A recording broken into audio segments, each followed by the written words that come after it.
we allow, if you want to go through and What how about this? if they can hear and listen, at least I can get started. And, if you go through, how about this? So we have the chat, it's available, but if anybody has specific questions while you're speaking, if you can use the Q&A at the bottom and type the question, and then Laz can review it at the end and address the questions. If anybody has any more questions at the end, we can promote people to panelists so that they can come on and speak. But this will allow Laz to go through everything, type your questions in the Q&A, he will address them, and then we can open, I believe I can open up the mic at the end if we want to have a deeper discussion about specific things. How does that sound? So Sherm is saying, I'm here, but no way to activate my microphone or camera. I guess that's just the way the webinar's set up. So you guys are just going to be captive passengers on our bus trip through the collaboration zone. And we'll use the chat to be interactive around. You can use the Q&A. I would use the Q&A for specific questions. Okay. First, so let me sorry for the awkward beginning, but let me thank all of you for putting in the time and energy. It is going to be a remarkable event, and we would not be able to pull it off without you. We are going to push the limits of a virtual training workshop, and your role will be absolutely essential to facilitate learning and also keep employee engagement and connection and collaboration with each other at a peak. And that will be needed because it's a 4-day session. And so it'll be very important for participants to stay engaged and operating at full tilt. And I know it's a big ask. Many of you are going to actually facilitate for all 4 days. You're going to take ownership of the team. You're going to have a call name, lions, tigers, bears, eagles, or something like that. And you will have your 10 to 15 people you'll work with for the 4 days. You'll get to know them. And I think that's an exciting place to start. I am going to share my screen. I want to do a quick overview. And then I want to go into the tool itself. So hang in there. I will give you some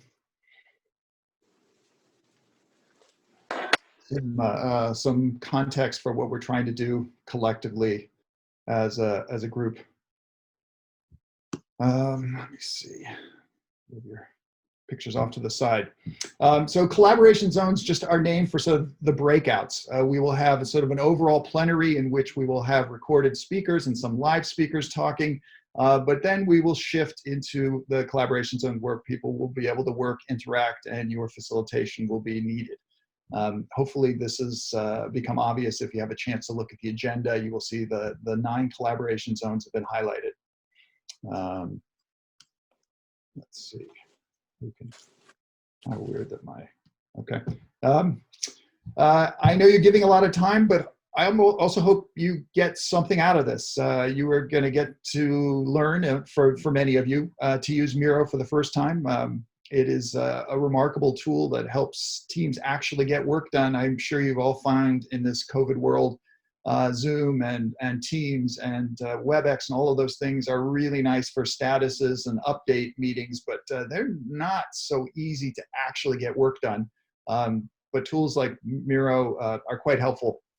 So getting good at it, being skilled at it, I know some of you are, some of you are even better than I am. Anyway, hopefully you get introduced to some new skills. You're going to learn some new innovation tools and techniques that you can use in your own practice, in your own lives, with your own teams, or if you're consultants, you can share with your clients. Hopefully some pitching techniques as well. So not only how to develop ideas, but how to present them, and a lot more. But I just want to make sure you're not just signing up and thinking of it all as work. I'm hoping you are recognizing it as a chance to learn some new things as well.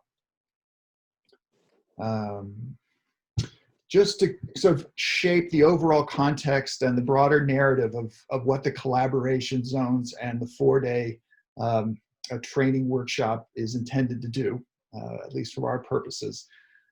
We are going to think of it like an innovation funnel. We are going to spend the first day sort of mapping out what's going on in the world and why do we need to be innovative anyway?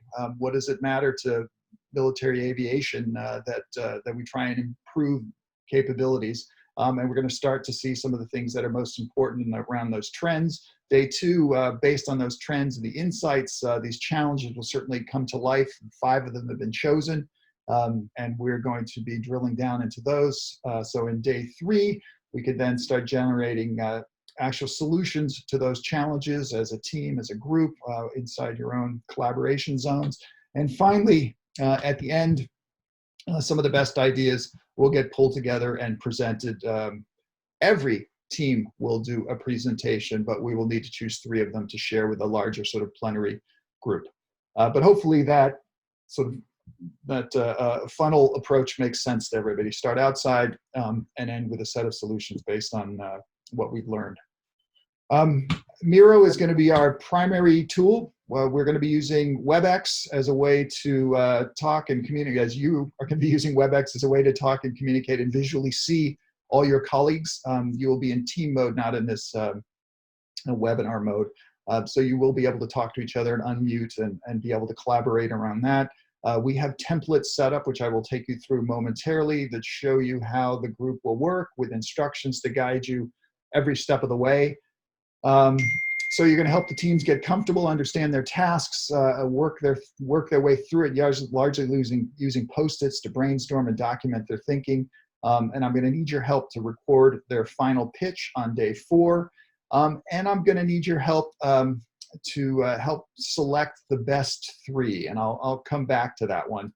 But we can't show everybody's right away. So we're going to have a little filtering process where we look at which teams are working on the most exciting solutions and are most prepared in terms of their ability to present. Hopefully that's all still making sense. Helping these teams work virtually is not an easy task. We're going to make it as easy as possible, but recognize people are sitting at home with their families and their other workloads. How do we keep them engaged? How do we help them get the most out of this? How do we keep them in the zone? So your capacity to be with them and guide them through these activities is really critical. I want to make sure I'm as supportive for all of you who are doing this for the first time, maybe. So we were going to set up a text thread so that we can all talk to each other during the workshop. So after this call, I'm going to have Jessica ask for each of your cell phone numbers, and she will set up a text thread. And so if people have questions or we're working through things or something emerges, we can all instantly pick up a tip or answer a question or help with an issue or anything like that. I think it'd be really helpful, particularly because of the length of our workshop is 4 days. So being able to stay connected will be really important. So let me thank you in advance because these 200 people attending this event will get so much more out of it having your contributions here. I cannot underestimate or understate how important your presence is.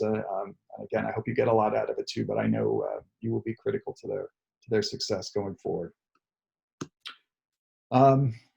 Jessica, do you want to spend a moment on the platform, or shall I just go past that? You can go ahead and go past it. Everybody will receive accessing the platform and everything you need to know. Okay. Access all that. So we'll be in touch, but you can go ahead and move past that. Okay. All right. So let me head over to the actual Miro board, and let's take on the briefest of orientations, and then I will walk you through the 9 activities. You're already saying 9 activities. Laszlo, that sounds like so much fun. How can we do that? Trying to create space so I can. I would love it if you guys could all log into the board. And let me see, are you, Jessica, will you help me out? Because I know you can hear me and respond verbally. Are you able to see my board? I see your PowerPoint still. Still PowerPoint. Okay, hang on. Good. Thank you. Let me new share.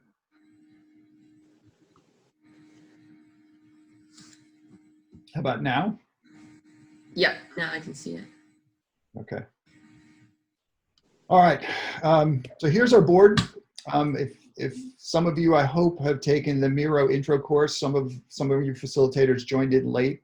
I would suggest you go back and do it so you make yourself comfortable.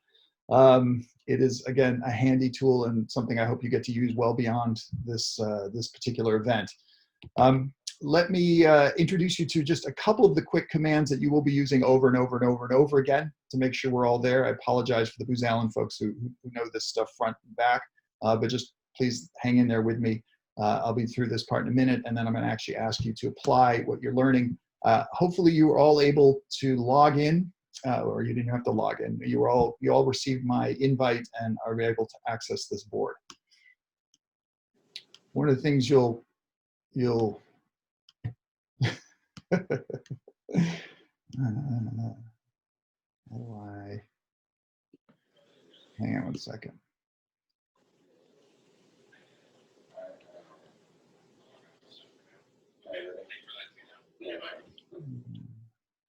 Oh, I can't send the thing to Nico yet because there's no internet. Somebody needs to hop on mute.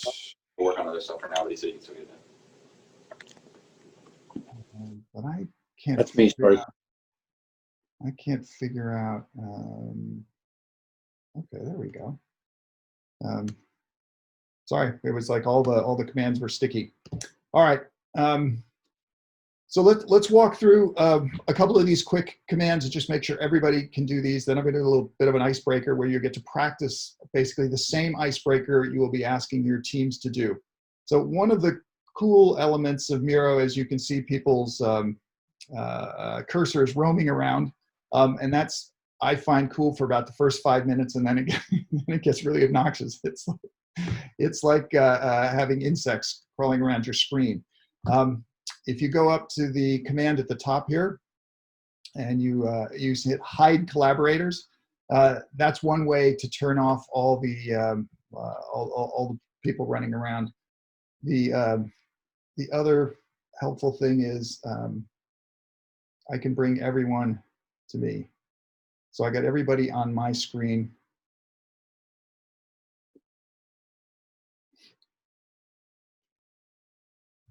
So we're all hopefully in the same area. All right, so I'm gonna go ahead and turn off the collaborator so I don't see that anymore. All right, first of all, notes on the right-hand side of your screen. Hopefully, again, Jessica, you just confirm everybody's still seeing my screen?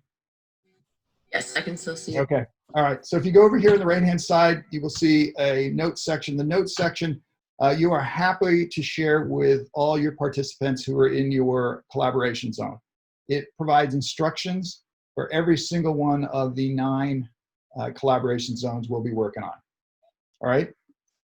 So for you and for them, it's a super helpful reference. You have the ability to chat with people in your collaboration zone.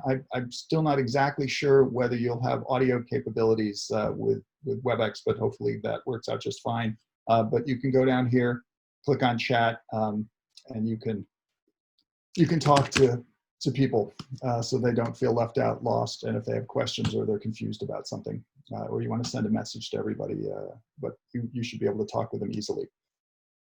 The single largest bit of work you're going to have people do is using the Post-it notes, which is just a cool little digital way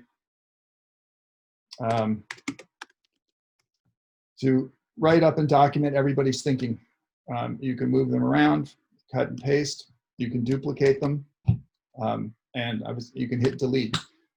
Miro is pretty cool too. It figures out what kind of laptop you're using. So most of your little commands that you use, if you're having a Mac or a PC, it recognizes your keyboard. And so for me, I can use my basic setup rather seamlessly. So here are the other 2 that you're going to have to use with your team a few times. And one is voting. So I'll show you in just a second. We'll go through the activity, so I'll give you a chance to actually practice this. But voting, go to the thumbs up. It pops up and begins to set up a voting element. So if you want to create a voting section, you hit on that. We'll say we're going to vote on the riskiest trends to military aviation. So we could have a risk vote. We can give people 5 minutes to place their votes. How many? We're going to give everybody 3. Then we have to pick start now, text. Ours are all going to be sticky notes. So the good news is that's the only one you're going to have to remember is sticky notes. And then you start now, and people are going to be able to go and vote, and you will see the results and the output of that. And when we actually do the demo of that part of the exercise, it'll be clear, but I just wanted to give you a heads up. The last thing you're going to get introduced to is the timer, which will be really important, not only just for keeping the group on track for the various activities, sub-activities, and collaboration zone, but also to get back to the plenary on time so that people can watch and listen to the speakers as we go forward, right? And this is pretty straightforward. You just set whatever amount of time you want and hit start, and you get a countdown that everybody can see. So they can self-manage their own time as well. There's some other techniques down here about being able to move around the board and things like that, but I honestly don't want to take any more time on that. I want to make sure you actually understand the tasks. All right. So here's what I'm going to ask everybody. I hope is signed in, and we're going to basically replay the actual activity that you are going to be using in your collaboration zone. If I could get everybody to create a Post-it, any color, I don't care. Place it on the board, write your name, your organization, and whether you like corn or flour tortillas. Let's all give this a shot. I want to see 19 text up there. You will see you can scale them.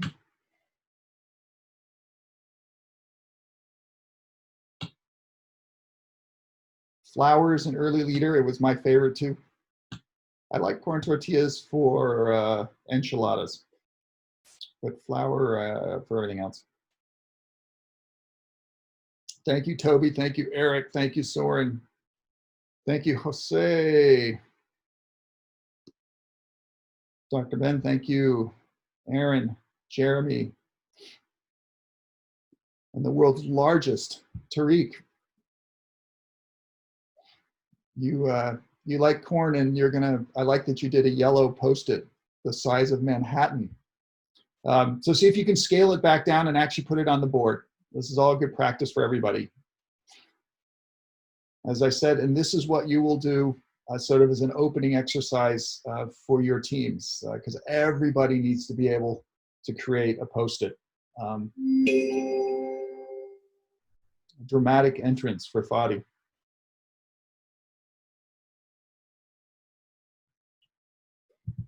2, 4, 6, 8, 10, 12, 13, 14. I feel like we're still missing a few people. We are recording this session.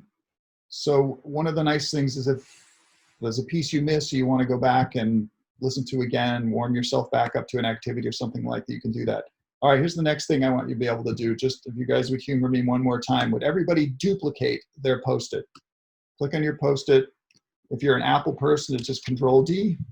I have no idea what is in the PC world. Good. All right. So hopefully all of that seems pretty easy. Thank you, Eric, for joining in. Nika, you rock. Very good.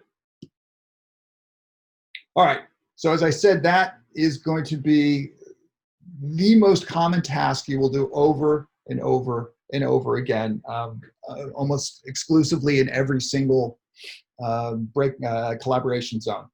We're going to be recording these at the end. We'll be sharing the data and things like that. So it's going to be very exciting to see what all 200 people have to say about it. All right, now last bit of humor. Take your new one and delete it. Make sure you can do this last thing in case anybody makes a mistake. And then I will move on. All right, you guys got this. Thank you all for paying attention. All right. Let's get into the very first task. Oh, look at the size of that Post-it. That was big and bold. So as you can see, though, the board is huge. If you poked your way around, you can make it as big or as small as you want. Right? So we can zoom in, zoom out, scroll our way around. So what looks small now, once I create it so it's the full size, everything gets adjusted. The instructions for this are hide that. Are over here. You got your icebreaker that we just did.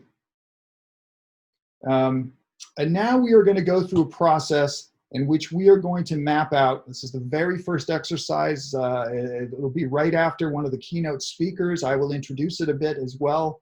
But we are going to map out all the significant trends impacting U.S. military aviation. We're going to ask people to think about what are the trends in science and technology? What are the trends in terms of our overall society and citizenship with regard to military aviation? What are some of the environmental and economic trends impacting military aviation? What are the government regulatory? Oops, sorry, is that me or somebody else? I think that's somebody else. Let me go back and fix this. Sorry, I should lock these down. I opened them up so Brett could play with it. And so important note, here's how you lock something down. We use every one of these little activities. It's a teaching moment. You go up and you click on lock, and that will freeze it onto the backdrop so that no one can now move it, which is really important. And actually gets to one of the points I want to make at the end, is that we will make a copy of this whole board and give it to each one of you so that when you have your own board and your own team, you will have all of these materials at your fingertips. You will start with a complete board all laid out for you. Okay, let me go back to this particular exercise. Right. You in round one, you're going to ask people probably 2-3 Post-its at a time, and you're going to do it in a round robin format for them to place a Post-it showing a significant trend impacting military aviation. Now, what I want to be clear about is this is a trend that they see unfolding in the world around them. This is not a wish. This is what I would like to see happen, right? This is what's actually taking place in the world. That's really important, right? So, for example, someone might say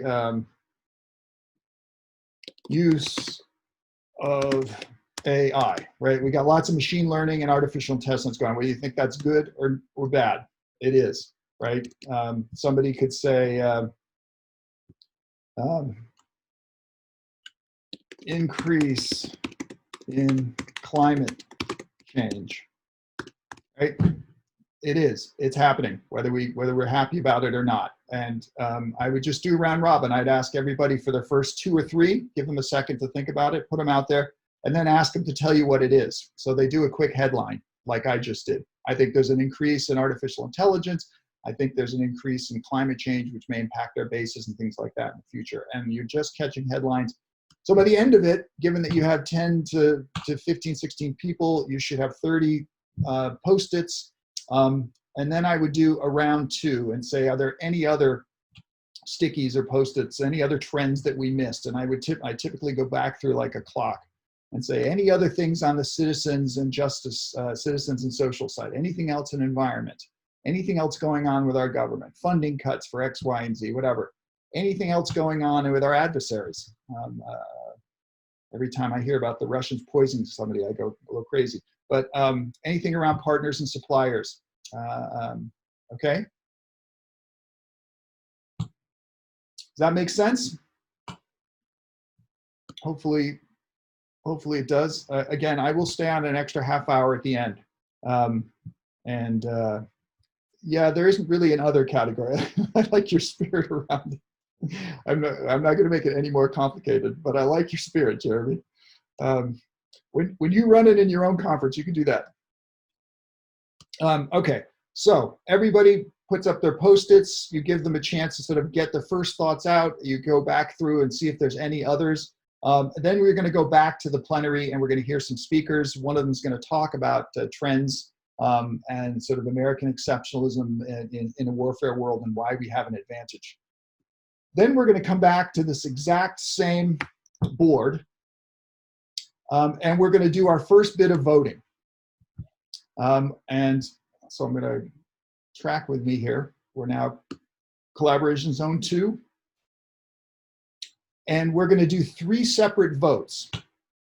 First vote is when you think about military aviation and you look at all the significant trends impacting us, where are we strong? What are the places in which we are well positioned to respond to this particular trend. All right, so then as a facilitator, you are going to set up voting. You're going to do the first one. First one will be create a voting session. You're going to do strengths. Oops. You're going to give everybody just 5 minutes. Oops. Particularly for the first one, you might give them a little bit longer. Maybe for the other two, you could go a little faster. Votes per person, I would give them 3 for them to pick. We're only doing sticky notes, right? People can only vote on sticky notes, which should make sense since that's the only thing on the page. You'd hit now. Oops. Things are looking a little busy. So we'd vote and it would look like something like this. Oops. Vote now, sorry.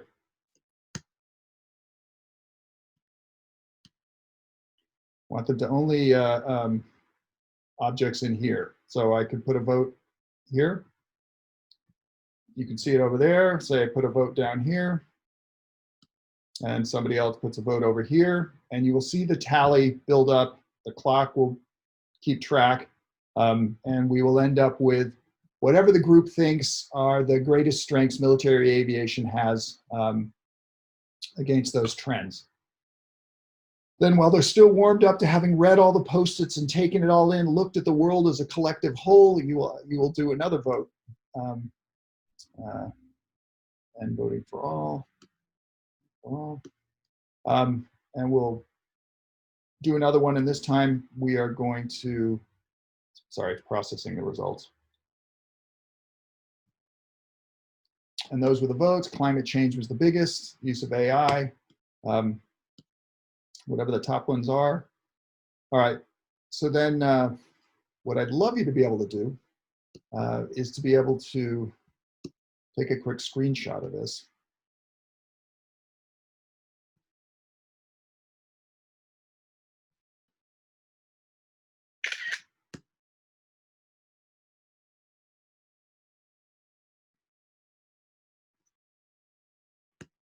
Close it now. Go down to our boards. Or we can just duplicate the Post-its. The guest moving our board around, I'll lock that one down too. But it's good. I don't mind you actually playing with it. It gives us a chance to look at it, right? Wow. What is that?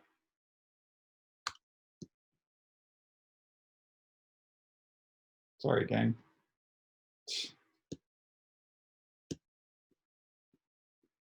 Practice my delete skills.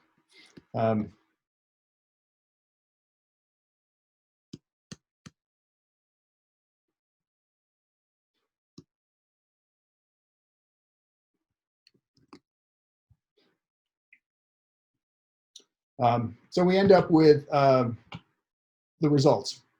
Here are the strengths, here are the risks, and here are the opportunities. So you're going to do three passes at sort of analyzing the trends, all from the perspective of how are we performing as we look into the future vis-a-vis all of these significant trends. What are we really good at? We're well positioned. Where are the places where we're at risk? They're threats. And what do we see as the opportunities? If we were going to invest our time, energy, and resources as a military aviation community, would we invest in artificial intelligence? Would we invest in the workforce? What would we do, right, in terms of those trends?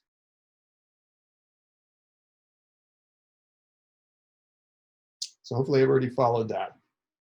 It'll be nice. We're going to get everybody's picture on the state of military aviation. All right, so that takes us through the first 2 collaboration zones. Hopefully everybody was able to track that.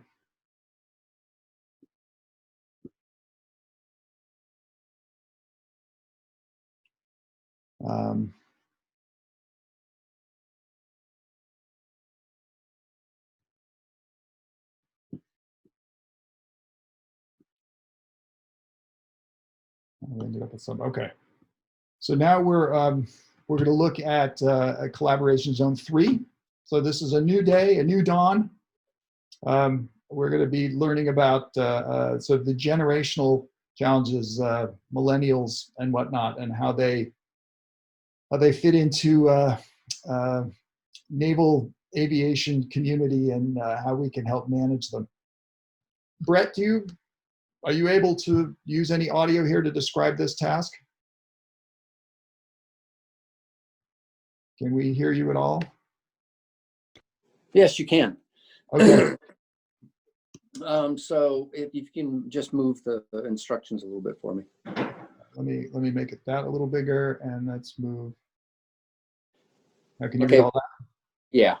All right. One of the Laz might kill me, but you guys are all experienced in innovation and facilitation. If you find that there's just a better tool to use, that's not out of bounds. You could throw another tool on there if you think there's just a much better tool. And in fact, if you think there's a much better tool between now and then, let us know, because we're all in this together. So in this case, this particular one will be the presentation ahead of it will be the generational challenges. One of the things the military is really concerned about is that unlike the good old days when you just got drafted and everybody got mixed in, and except for the senator's son or whatever the song used to be, is now you've got the military kind of skewing towards certain types of people, and they're concerned that a lot of young people just want to come in and be promoted to general after a month. We've all had those conversations. So on a prioritization basis, really this is pretty simple. Brainstorm ideas on job expectations, how they could be addressed by all workers, especially for generations coming in, and those preparing to leave the workforce. So if you've got ideas in this prioritization matrix, you can throw the stickies in to say, have parties, or have a shuffleboard tournament, or just the kind of ideas that you think after listening to the generational presentation that can be preferably high impact and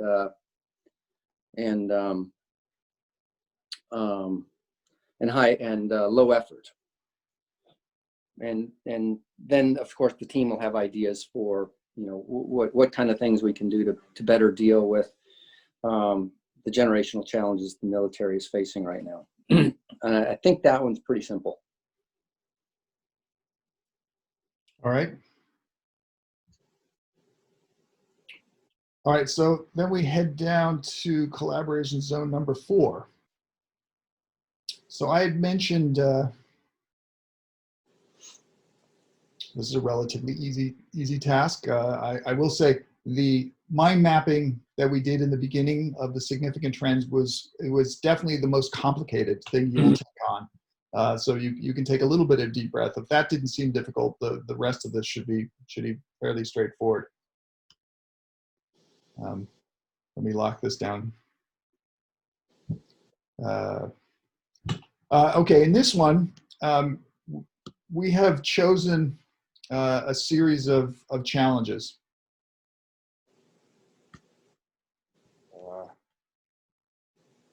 Sorry, can't make it with the notes open. I can't make it big enough so everybody can see. By the way, if anybody has an iPad, it even works better than your computer. Okay. All right. So we have 5 challenges that we're going to ask people to generate solutions to, and not to complicate things, but they will generate solutions in these collaboration zones. So you will be helping them do that. And in parallel, we have a crowdsourcing platform we're going to use to capture everybody's ideas. So it's not just the 15, 20 teams, but it's actually 200 people brainstorming around all of these challenges. So it should be very exciting. But in this case, for the collaboration zone, I'm going to ask you to have everybody read all the challenges, everybody on the team. And then one more time, we're going to vote on, of all of these challenges, which one does this team want to take on? So they do have to make a decision around that. So again, we will have another round of creating a voting session. Right? You getting the hang of this? Should only take 2 minutes to vote. That's very, they can't get less than that. 1 minute, 2 minutes? Maybe that's seconds. Everybody just gets one vote, obviously. And it is only sticky notes again, so we click off all of those. Vote now. People will go into they'll make their choice. Does it climate change? Do we want to work on organizational challenge, how we run and operate? Do we want to work on sort of open innovation and open ecosystem challenges? Do we want to work on our workforce? How we sort of attract the best people, become employer of choice, and build the best and most cohesive fighting group? Or do we want to take on sort of technology challenges after having read them, right? And then you'll do your voting, and the team will pick one challenge. All right. And that will be the challenge that they will develop solutions on going forward. It will be ultimately the challenge that they will end pitching an idea around at the very end. Just trying to connect all the dots for you as you think about it. All right. That one. As we do sorry to interrupt. We do have a few questions in the Q&A. I'm not sure if you want to the end. Some are related to what we're currently talking about, so I don't know if you want and address them right now. Let me see if I can. Near where you see, my screen does not follow yours on Miro. We will need to ask people in Zoom in different section. I think where the screen doesn't follow yours, Laz, is because you're not bringing everybody to the screen you're looking at. They're probably drifting somewhere else on the whiteboard. Yeah. Yeah, well, I'm screen sharing, so hopefully everybody's seeing my screen via that. But you're right, you guys are all also operating on your own. Good question. Let's see. So if there's everybody's cursor, so I can see you guys really are all over the place.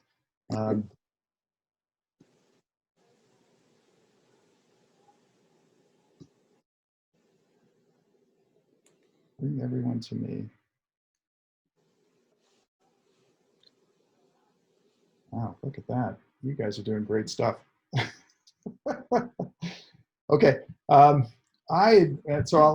me investigate that, because I've not used this part, but I'd understood if I ask everybody to come to me that you would end up being in the same area that I was. But honestly, I don't even see my cursor.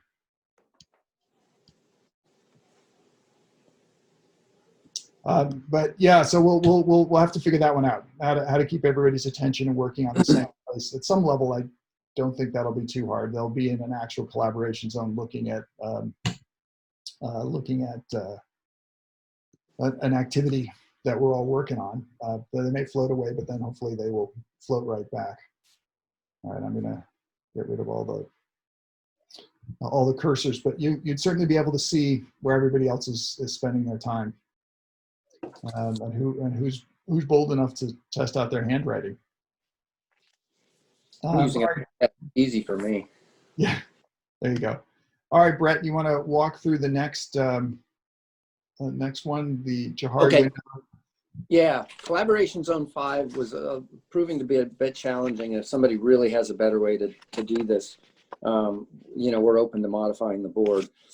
This is going to be post ISO 56000, and for the Canadians in the room and stuff like that, the U.S. government and the military is saying, hey, we need to think about this ISO 56000 and making it more of a standard, because well, one, for partnerships, et cetera, but two, if we all develop an innovation management system, the entire government, the partners of the government, and we follow the one that's written in the ISO 56000 standard, then maybe we can skip a lot of the confusion and stuff.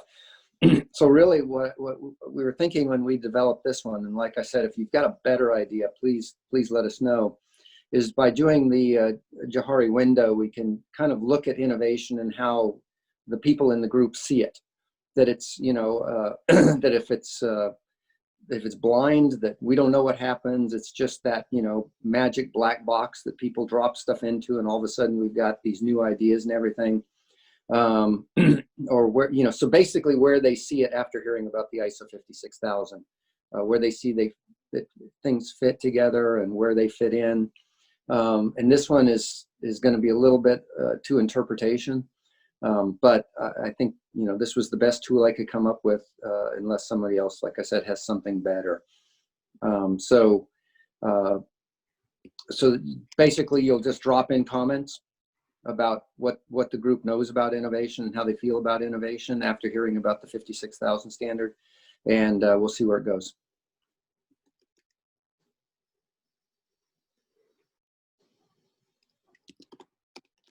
We're gonna allow the last 10-15 minutes of this session to encourage everybody who's in the collaboration zone, if they haven't done so already, to go onto the crowdsourcing platform and go to the challenges that they have some interest in, and read the initial ideas that have been put in there and add their own, bounce around, spend time in the platform. I want to see 300-400 ideas by the time we're done. It's an anonymous brainstorming platform, so people can be as bold and as creative and as provocative as they like. The platform, you'll get to see it at some point. Not only allows you to place ideas in there. For those of you who've been in crowdsourcing, this is fairly standard, and it's the way we'll work it here. You can add ideas. You can comment on other people's ideas. You can build on them. I love that. You might consider this, or that would be particularly good in this environment, or these features, or we tried that before. This build on it worked even better. So it turns into a collaborative environment. And then on the next day, we're going to turn it into a voting environment. So we're going to make the data and the ideas come to life at one more level by allowing everybody in the crowd to sort of share their wisdom and say, I think these are the best of these ideas. So we'll get input that the leadership group can review and make decisions about as they think about which of these they might implement. They will have sort of the wisdom of the crowd, if you will, having weighed in on them. Okay, so that's 5. I think 6 starts back up here at the top. Get up here. All right, Brett, you're on one more time with 6. Okay, just trying to get there. So this was another one where there wasn't a perfect fit for it. What we're trying to examine here is we're trying to make the attendees aware of the larger ecosystem. Kind of from an open innovation and concept is, who are the, we've got the challenge, let's say it's climate change, and who are the customer segments, maybe the Sierra Club, et cetera, et cetera. Now, what relationships do we currently have with them, or do we need to have with them? What channels do we work with them on? So I think all of you probably know how to use a business model canvas. I honestly don't know how the revenue streams would flow in the military. But and maybe that's, I don't know, sale of IP or that type of stuff. So each off to the notes on the right, you'll see each one of kind of a brief sentence that just says, what should drop into key activities, which kind of things should drop into key resources. And the real goal of this particular one is not to come up with a solution, because that's going to happen in the CoStar exercise. It's more to develop an awareness of the environment that we're working with, so that one of the big complaints that we've had is after 9/11, what happened outside the gate no longer came inside the gate of the military bases, because they started shutting them down and locking them down, and there used to be a lot more collaboration and understanding where people fit into the ecosystem. Not as much now, because there's this wall of security that keeps people off the base.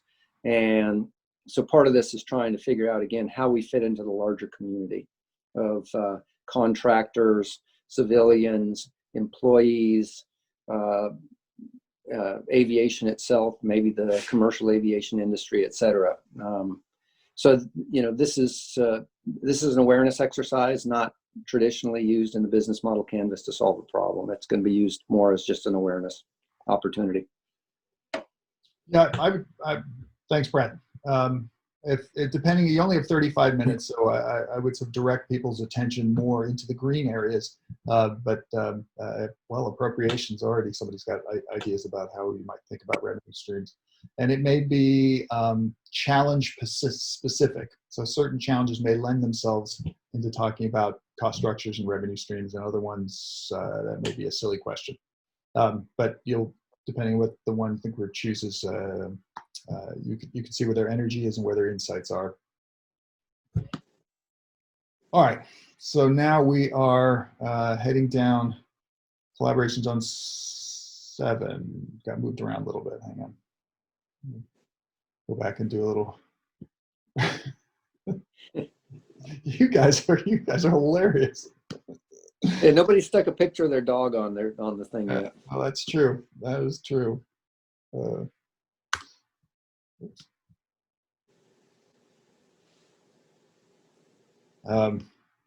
right. So at this point,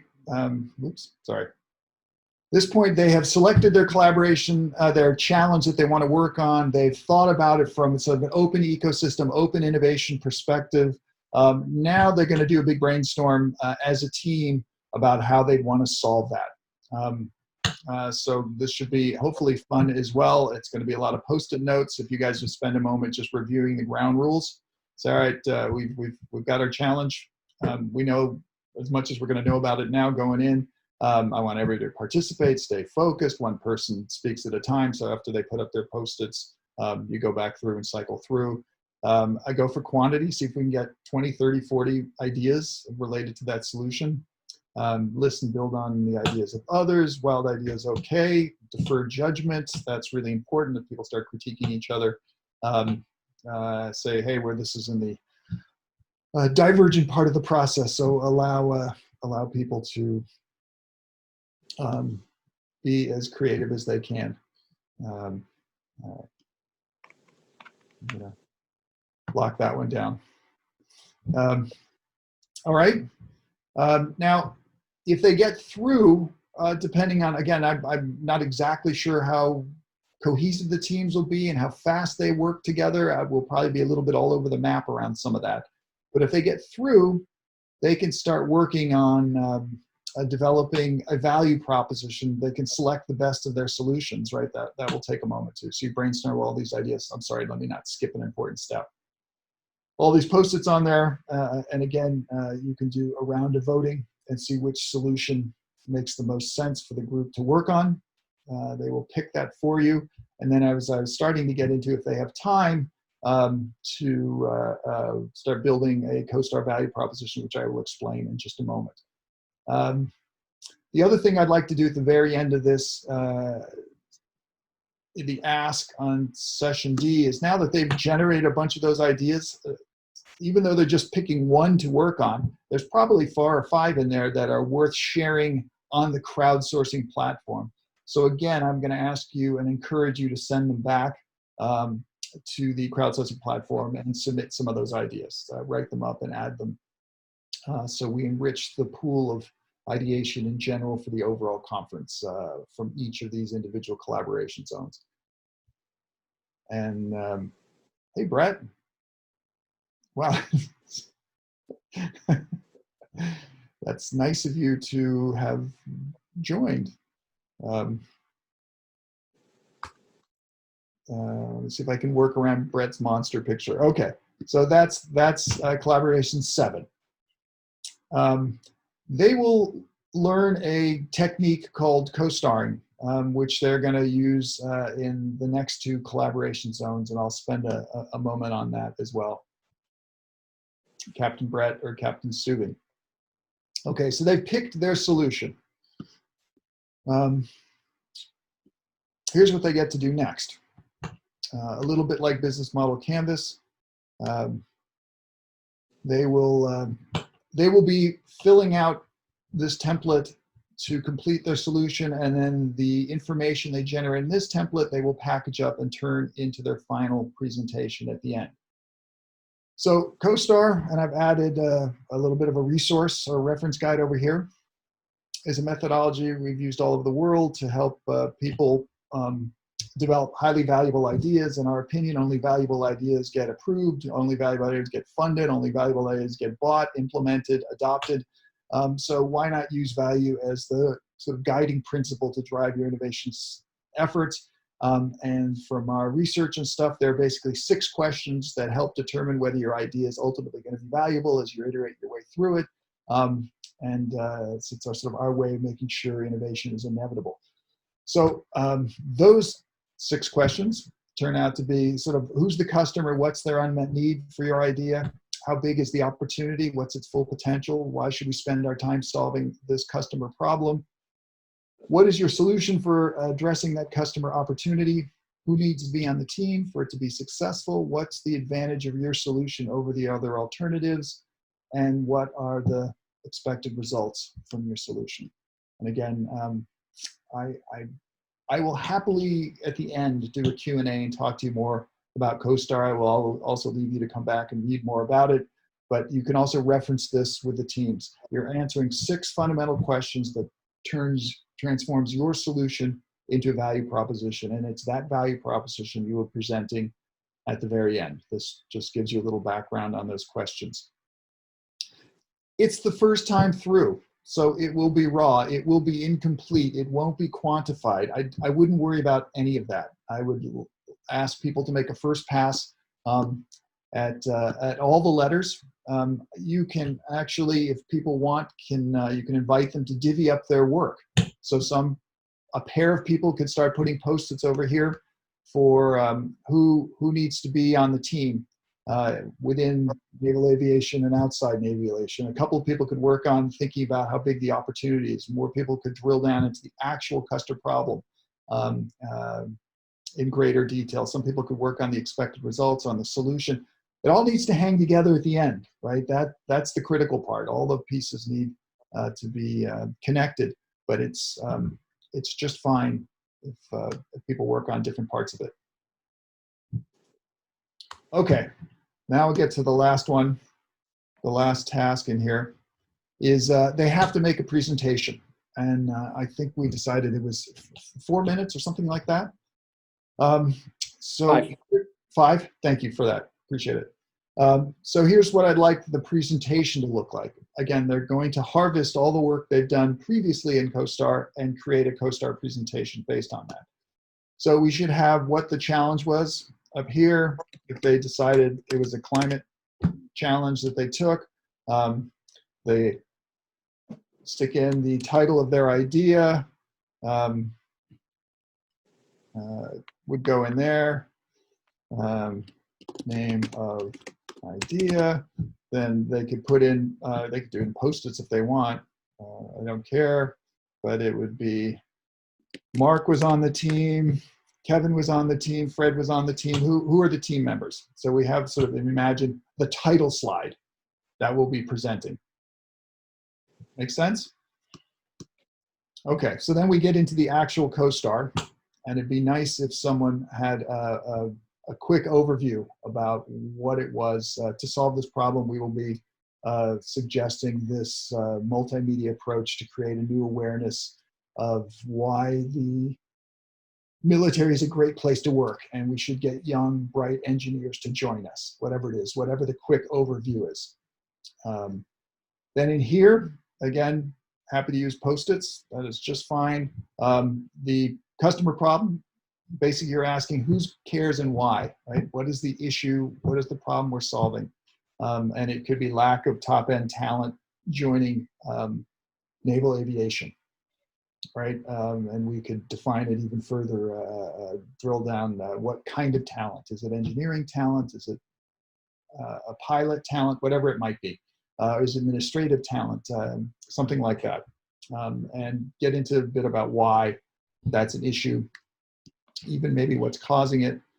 Same kind of thing then, how big is the opportunity? Well, if we could get all the best talents in the world, we would be an even more secure nation because our military aviation would be even better. We're talking about in the next 10 years hiring 200,000 new naval recruits. So it's a big opportunity. If we get it right, we're going to make a big difference. I'm making this up on the fly. I hope you get the idea, right? What is the solution? Our solution, again, there's a multimedia approach on Facebook or something like that to reach out, particularly the most talented people who are highly patriotic, who want to join, et cetera, et cetera, et cetera. Who would need to be on the team? Well, we would need we would need our social media colleagues and stuff like that to help build a whole campaign. And maybe help from head of Facebook or I don't know. Think about it. What's the advantage over other ways we could recruit top talent? What are the results? We're hoping to get 200,000 of the best engineers in this particular area by 2022 or something like that. And what would the benefits be to the air where we could accelerate this and accelerate that and have better. Yeah, we need Mark Zuckerberg. He should be on the team for sure. Thank you.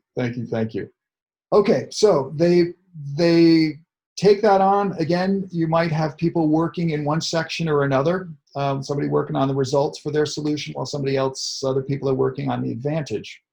Then I'm going to ask you to record them presenting it. And I like to see if you can leave enough time. Sorry, I can move up here. Leave enough time to let them rehearse once. So somebody, you hit record and somebody says, hi, we're the team, blah, blah, blah, blah, blah. We're taking on climate change. Here are our team members. In particular, we're going to be focusing on this part because we think this is the most unique element around climate change. Our bases are clearly along the coast, are clearly the ones in most risk, blah, blah, blah, blah, blah. The opportunity this means is to reinvent how we think about military bases and these things. And our new floating base model that allows us to actually move the bases into the ocean so the height of the water makes no difference is a brilliant idea. We probably don't need Mark Zuckerberg for that.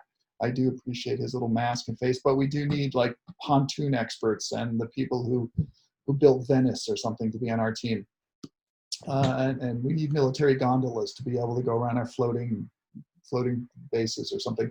The advantages to this, the results we expect to get. So basically you'd have them, you'd record it, you'd have them all walking through it. So you're going to be a bit like a movie producer for a bit of a video production.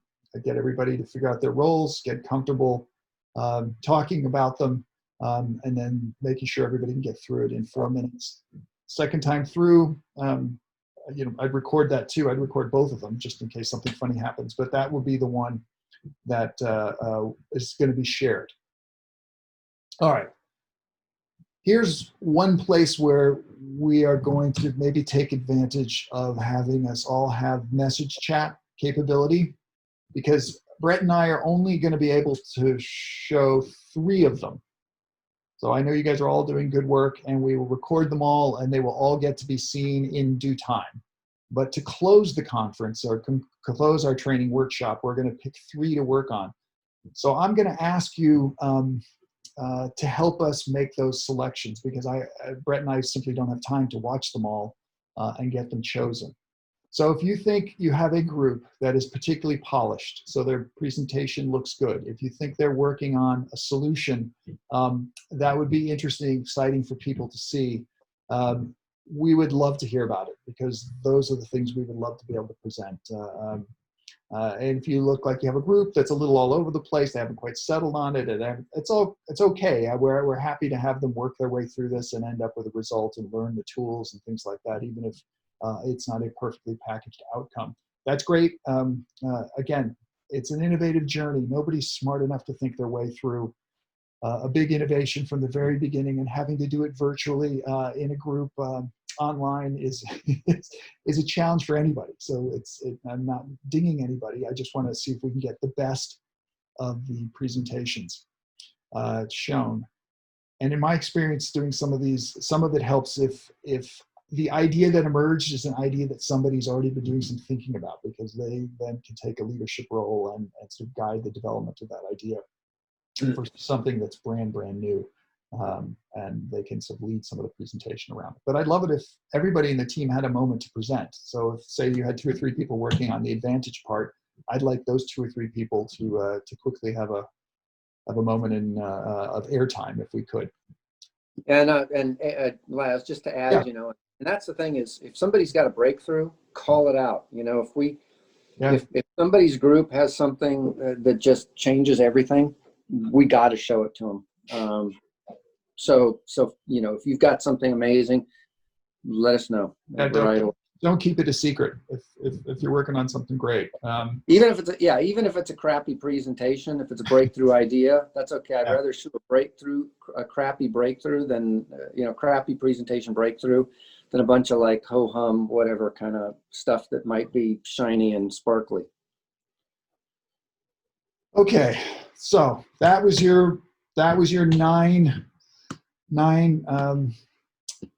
collaboration zone journey. You're going to start out doing a mind map of all the significant trends. You're then going to vote on those trends. Let me just summarize it real quickly, and then I'll take questions. How's that? You're going to summarize those trends, and that will be sort of a backdrop to the work going forward and be sort of insights into the challenges they'll be taking on. You will spend some time working on generational challenges. It's just one of the big topics, and it's one of the reasons it shows up again in our overall challenges. And in fact, you will see it's one of the 6 in here. Your teams will choose a challenge. Your teams will think about ISO 5600 and how that might apply either to the challenge they're working on or just in general to the lives they lead in terms of being innovators inside their own organizations. We will delve deeper into the challenge, taking sort of an open ecosystem point of view around it. People will get a better feel for the players and the dynamics of the challenge they're particularly taking on, which will help them when they actually do their Love Boat brainstorming and select an actual challenge and add the ones they don't take to the crowdsourcing platform. So we have a rich collection of crowdsourcing platform ideas. Then they will turn that solution that they generated here into a value proposition. They'll begin building a case for why that is a reasonable solution to pursue going forward. And hopefully it's the kind of thing that military leaders take seriously and ask them to continue to evolve it. Because again, no one is expecting this to be finished under these conditions. And then based on that insight around your solution, you will do your best to have the group package up and present their idea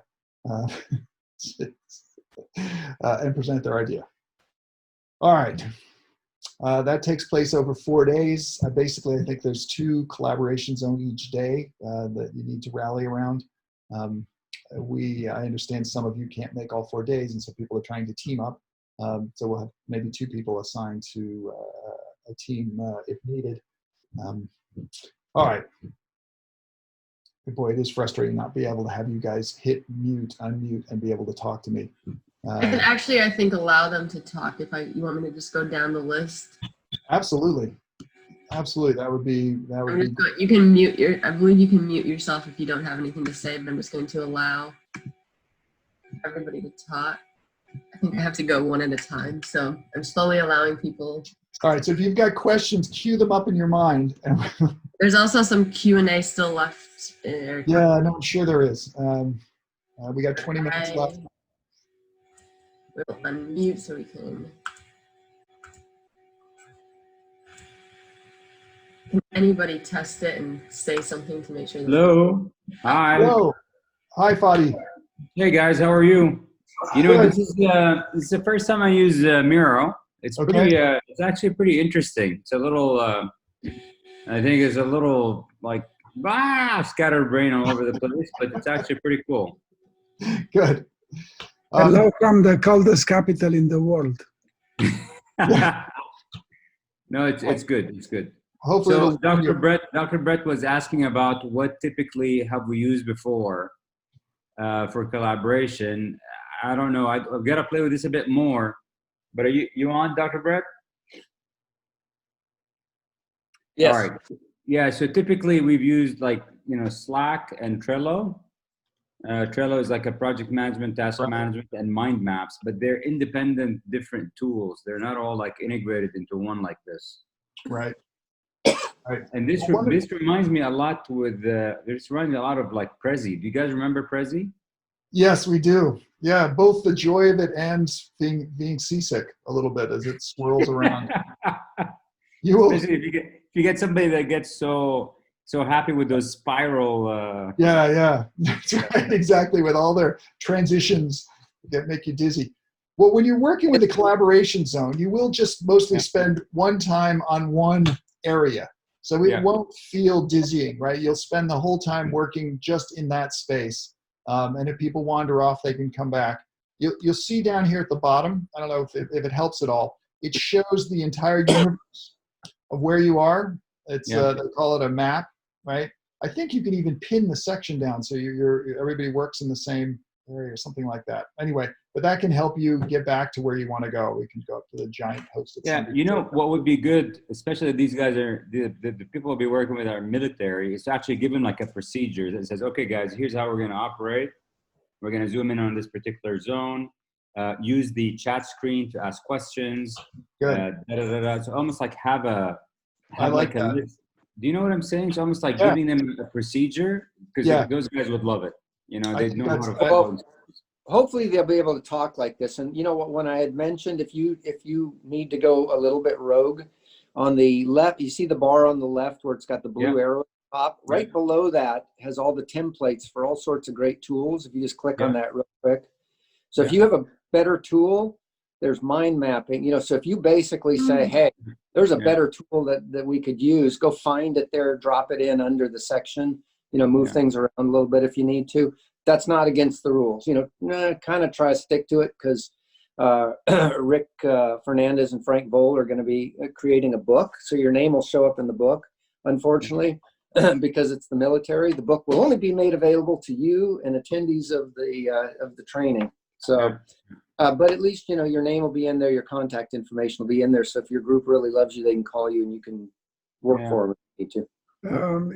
The only thing the only request I would have around swapping them out is just don't mess with the co-star and the pitching one. That's the 8 and 9, the last two here, because those are the ones that people be using to make a presentation. I don't want the end of the conference to be one where everybody's confused and go, wow, we didn't do that, or right? Absolutely. And actually what I would recommend is, if you want to throw another tool in there, just kind of spread everything out a little bit and throw the tool in under the collaboration section that you're using, and just leave the one there that's already there. But And Doc, do you know these guys are going to come in with what type of equipment, like logistics wise? Are they going to have laptops? Are they going to have iPads? What's the story? I think they're all have laptops. They're all military people who are working from home for the most part. So it's going to be like IBM type laptops, Macs? Yeah, this has been our biggest challenge with this whole thing is, they've got these government issued laptops. And so we had to find a platform that you could access without downloading an app, because you can't download any apps over there. It's because I just downloaded the Mac app, and that's why I was asking. It's phenomenal. It's natively the app works much better. I would recommend if you can download the app to your computer, do it. And I had mentioned it works really great on an iPad, because if you want to write something, you can use your pencil if you've got a more modern iPad. Yeah. Laz, it's Frank Voll. I have a question. Are we going to provide the facilitators with the co-star chapter from the Innovation Tools Handbook? You want me to do that? I think Yes, so. please. That would be very helpful. Okay. I have a question. Thank you, Frank. Yeah, I have a question. If we choose another tool, will it show up in the pin map? When we map what we're doing? Yeah, Irene, what's going to happen is each one of you is going to have your own board, and you're going to end up getting that back to Laz. Well, not so much to Laz, but to Frank and Rick, so that they can create the book and kind of follow the journey of the collaboration zone through it. Right. So you'll have your own. It'll be cumulative, so you don't start over again. Don't erase anything after a collaboration zone is done. Leave it right there so that it's a complete story. It saves it as you go along. Yeah, okay, and my other question is, I certainly want to go to the software and work completely through it myself. We have that capability? You can, and by the way, Irene, it's a free software. If you want to just use this by yourself later on, it is actually a free.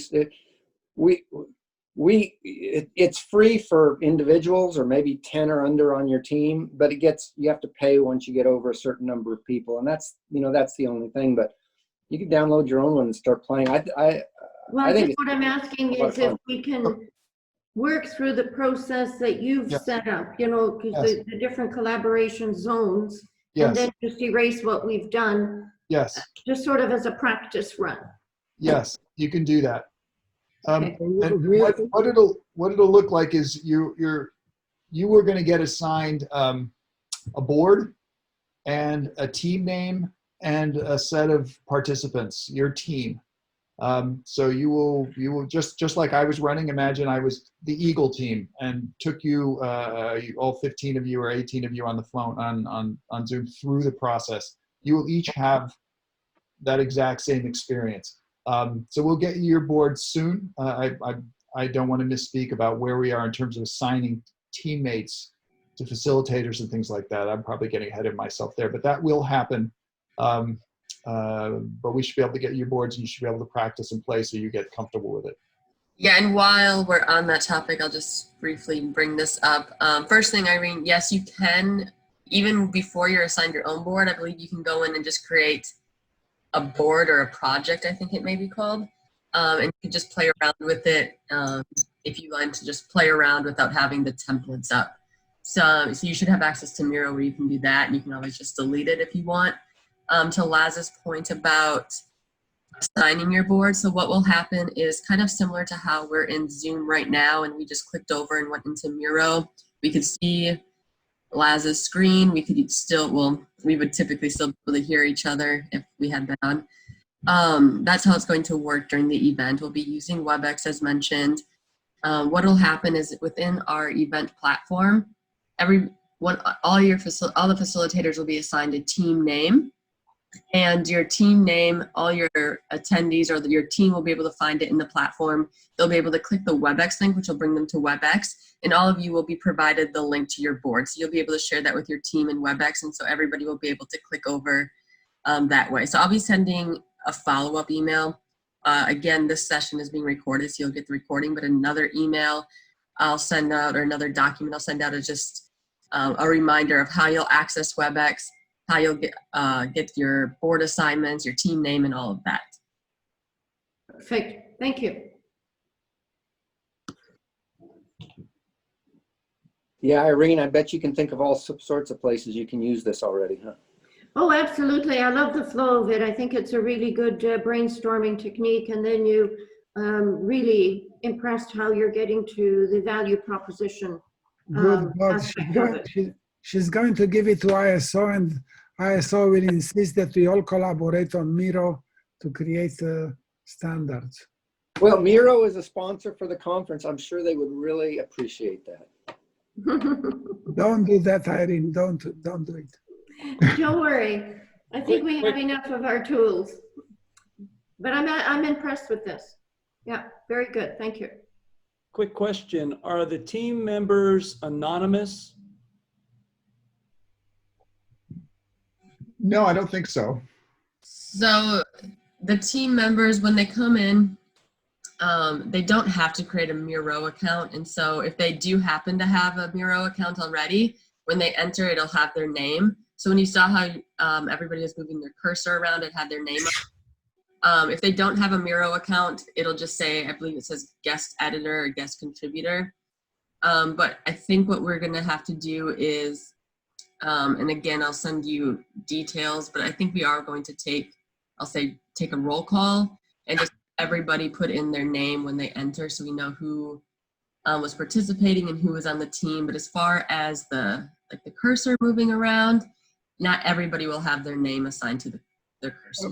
But Jessica, if we are working, a facilitator works with the same team over the 4 days, do you have the options to communicate offline to prepare for the next day or anything like that? Can we use email, or what can we use in order to communicate with the team? Yeah, definitely. You will have the same team for each of the collaboration zones. So my recommendation would just be to see what works best for your team, whether it's a text message, a WhatsApp message, email, and just find a way that everybody's willing to communicate, and you can for sure communicate offline. But for that, we need the team names and their cell phones or email addresses, whatever you consider to be best. Yes, so we will have their email addresses. You'll be getting your, I guess, team assignments. We're finalizing that. So you will have their email addresses to start off. And then if everybody wants to provide their phone number, if you decide that's the easiest way to communicate, or if email is, you will have that information. Okay. How many team members are we gonna have per facilitator, guys? You might have said this, and I'm sorry if you haven't. I missed it. I'd have to check. Somebody else is actually dividing the teams. I want to say it'll be around 15 per team, but that's also considering that, you know, some people will have to, you know, take a phone call, or, you know, a few people can't attend the whole thing, but for the most part, a majority of the attendees will be present the whole event. So I would say 12 to 15 on average. Okay, and they're gonna remain consistent, you're saying, per facilitator? Correct. Yeah, so everybody will be assigned a team that you'll stay with the whole entire time. They will. So if you've got an admiral or somebody like that in your group, you can expect they won't make it at the end. Yeah, understood. But at least, you know, Brett, I'm just thinking about the, like, you know, after the icebreaker and the first couple of exercises, you build up some camaraderie. Yeah. That can help you get through the whole thing. Yeah. But if the team is constantly changing on you, it's very challenging, because you're restarting at every session, and it just takes a lot of energy to really be able to kind of do something productive. Yeah, that was our thought too. That's why we kept them all in the same group. Originally, the Navy said, "Oh, let's mix them up so they'll get to do some networking." Talk them out of that. So. I just started my new phone, so I don't have the names in yet. I'll call you when I'm over, okay? And I think there's Rick had sent out like I think it's from Jessica or somebody. There's like some kind of a schedule for the 4 days, right? Yeah, the easiest way to do that is to go ahead, and if you go to the association site and go into events, there's a really nice web page. It's got everything. You're all able to attend the entire event. There's no reason. Okay. You're all you can all sit and attend the. As a matter of fact, I would encourage you to attend, because then you're going to have the context. But you know, you're going to be an observer more than a person who does the input. So. And where is that, Doc? I'm on the website right now. If you go to the IAOIP website, not the member section, but the public section. If you go in and click on there's with the header events. News and events. Military aviation. Yeah, I see. And if you go in there, you'll find the whole schedule. And just to let you know, you guys will actually like this. Because of internet drop-offs and connection problems, like I had my internet fall away this morning, what we did was everyone that's presenting anything is pre-recorded, edited to exactly 20 minutes. So this schedule will not change. If somebody is scheduled to speak for 20 minutes, they will be online answering questions while their presentation is playing, but we didn't want to leave it to chance that an internet would go down. So we will be on schedule. It'll be a tight ship. Okay. Because you know there's always a blowhard that gets 30 minutes to talk and is still up there in an hour.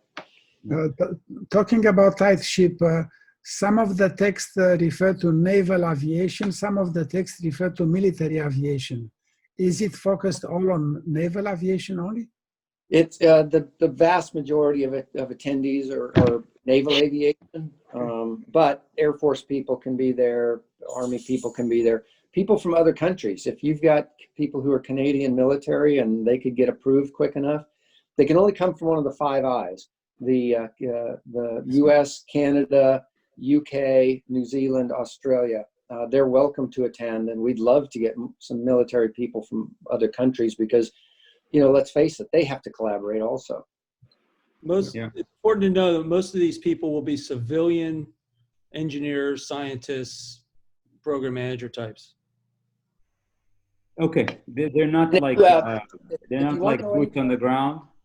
No. Yeah, I was just going to say, Dale Moore is speaking. Dale retired from NOCAD, from the group that is sponsoring this. So he can, when you get his email address, if you have any questions about the group, he can tell you everything down to whether they're left-handed or right-handed.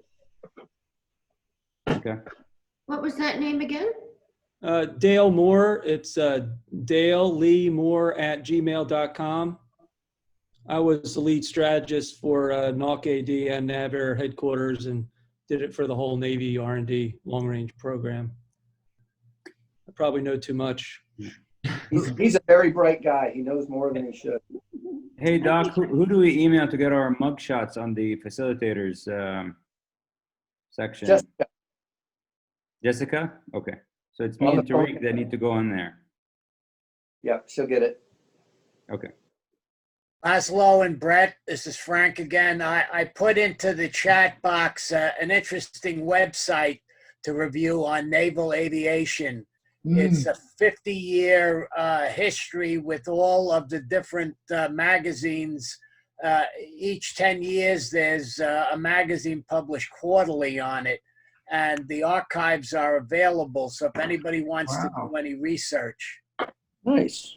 Which group is that? I put it into the website, into the chat, from me to all panelists. The website for naval aviation, it's... Oh, okay. The other one that's really good is the U.S. Naval Institute, USNI. Okay. 50 to 60,000 members, all of which are naval people. That will give you the latest and greatest thinking and blogs and the whole enchilada. So, and that's a lot of that access is free. Could you put that in the chat as well? Yeah, I can. I'll look it up. All right, thank you. I have a couple of quick questions. I hope they're quick. One is, as far as logistics go, will the participants already have Miro training and training on the crowdsourcing platform, or do we have to get them up to speed on that? Unfortunately, you have to get them up to speed on that. You don't have to worry about the crowdsourcing one. We'll take care of that. But that little warm-up icebreaker is important. The good news is for them, honestly, almost 90% of their participation will be creating Post-its.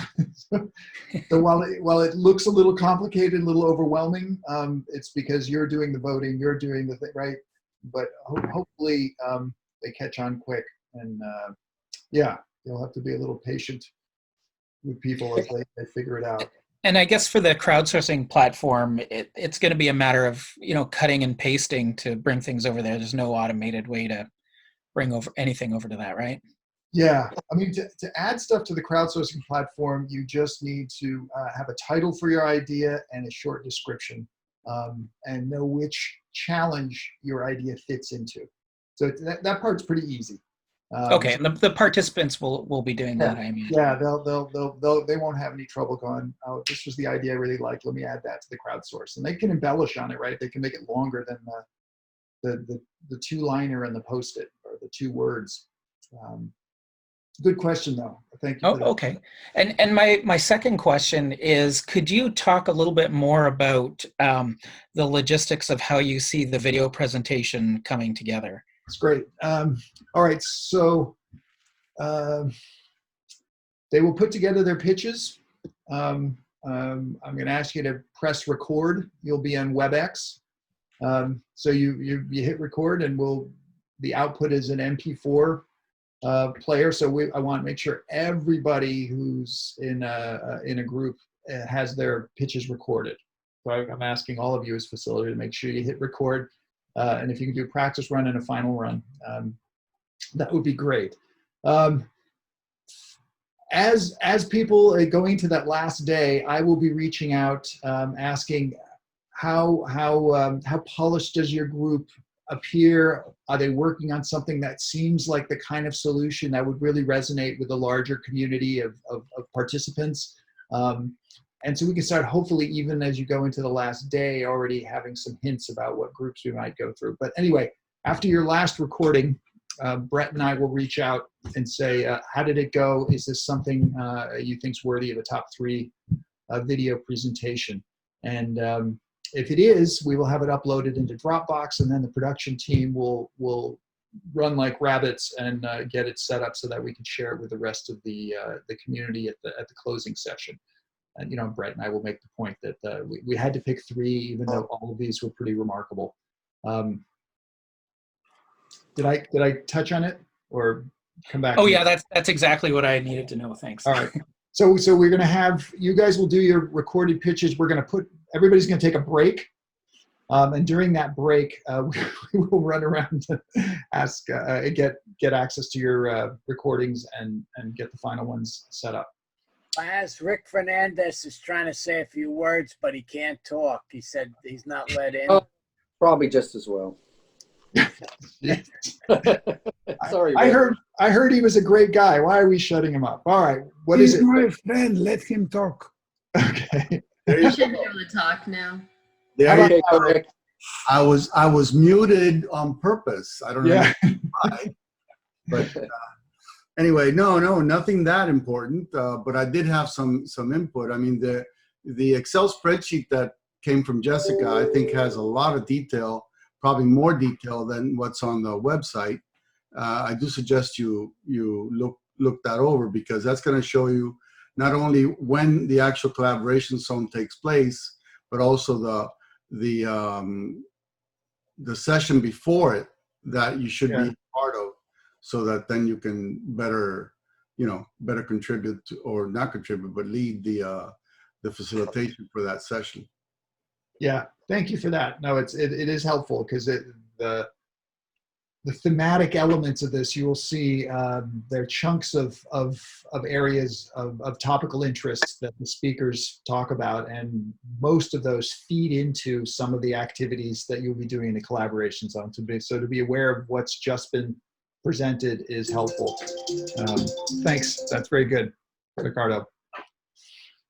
Okay, thank you. I also wanted to thank personally a lot of those people that you have online right now that replied to requests from myself and from Brett to come help us. So thank you guys.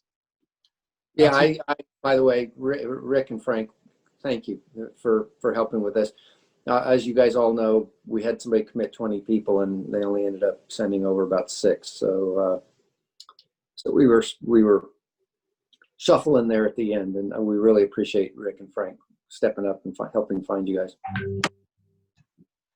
We're honored. With one last logistical question. Yeah. I'm assuming that we are going to be on a WebEx with our team and the Miro platform at the same time. So it would be conducted in almost exactly the same format that, Rick, you've done this, where we'll have a WebEx going where we'll be able to speak, and then the Miro platform where we'll be doing our work, and we'll kind of swap back and forth between those in our meetings. Is that right? Yes. Okay. Yes, and it'll be easy, because you'll be able to talk to each other. You won't be in a webinar module. You'll be in a team teleconference module. So yes, people can ask questions and talk to each other easily. Right.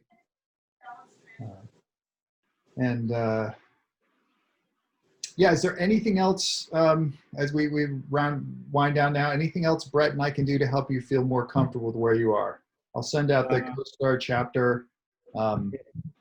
If I may ask, actually, because I'm just kind of hunting through the chat or some of the good websites. There's a couple of sites that I picked up on, because obviously we need to, at least for me personally, I'm going to spend several hours just trying to come up to speed on the issues and challenges that are facing these guys, so that we have like some kind of an industry context, right? So if we could get a listing of the websites that you guys would recommend, like the top 2 or 3 It's hard. I found the, I think Frank sent the usni.org, Yeah. and somebody sent the history.navy.mil. But I mean, if there's anything that you guys can send us, like a list of saying, look, these are the best 4 or 5 sites, or even publications, because I like to I like to crush through a lot of information before I go facilitate or talk to a client or something, just so that I have the larger context. I bet Jessica can share those things if people find anything interesting that people can pick up. I think that would be great, Brett, if we can get that. Jessica, Creating new work for you. That's a great idea, Fadi. Will each facilitator get its own WebEx, or is the WebEx associated with the team? And will the WebEx be available all the time, even at night, for people to collaborate, or how is it going? Jessica, what did we decide? Are we getting a WebEx account for everybody, or how did we decide to do that? Yes, I apologize. My apartment building is testing alarms this week, and my building. But yes, everybody will have their own WebEx. We'll send you the link and the password, so you'll be able to log in to your own WebEx, and you'll start the WebEx meeting for your team. But you only get it for a month, and then sorry. I think we also may be assigning I think we're assigning everyone, and Jessica, please correct me if I'm wrong. I think we're going to assign everybody a temporary IIP email account, which is one of those Gmail hosted accounts. Yeah. So I think that's how they're going to do it. But please find out the truth from Jessica.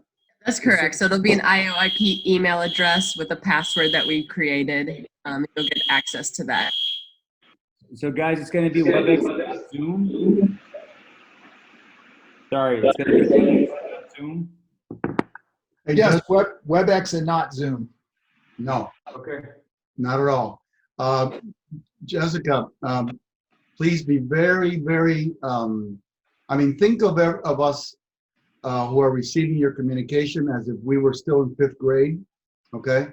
And make it really, really easy, okay, for us to follow stepwise, especially some of the logistics of the WebEx and so forth, and maybe have like a simple,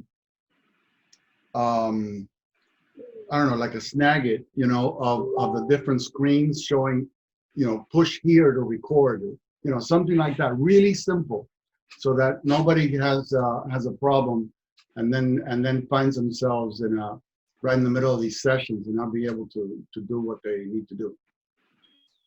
Yes, I will make sure that is detailed yet simple.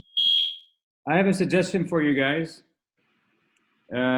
Jessica, what's the possibility of creating a mural board just for the facilitators for the ramp up, and put everything in that board? Like, you know, here are the websites that you could come up to speed on. Here's the WebEx information. Here's the whatever. What do you think? What do you think of that? Yeah, I could do that. I can send out a document just so everybody has that as well, but I could also put it in a Miro board. Because I'm thinking then we can go to that and get the most up-to-date information on what's the latest and greatest as far as, you know, ramping up as facilitators. And I'd be more than happy to help. If you want me to help you with the board, I volunteer, you know. Perfect, that would be great. I think that's a great idea. It'll help us get contextual experience in actually using the board too. Yeah. Nice, nice. Jessica, you said that was an alarm, not your cat, right? Wow. Yeah, I was calling 911 for her. The good news is the fire alarms work in my building, so. Funny. All right, I have to peel off for 12 o'clock. I do quick prep for that. Let's send me an email if you have other questions. We'll try and populate a Miro board with Jessica and Fadi. Thank you for that idea. I'll put the CoStar chapter PDF in there so people want to sort of read how I think about value propositions, why they're helpful, and help you with that last 2 exercises. If we come up with any other tips or tricks that make this easier, we'll share those as well.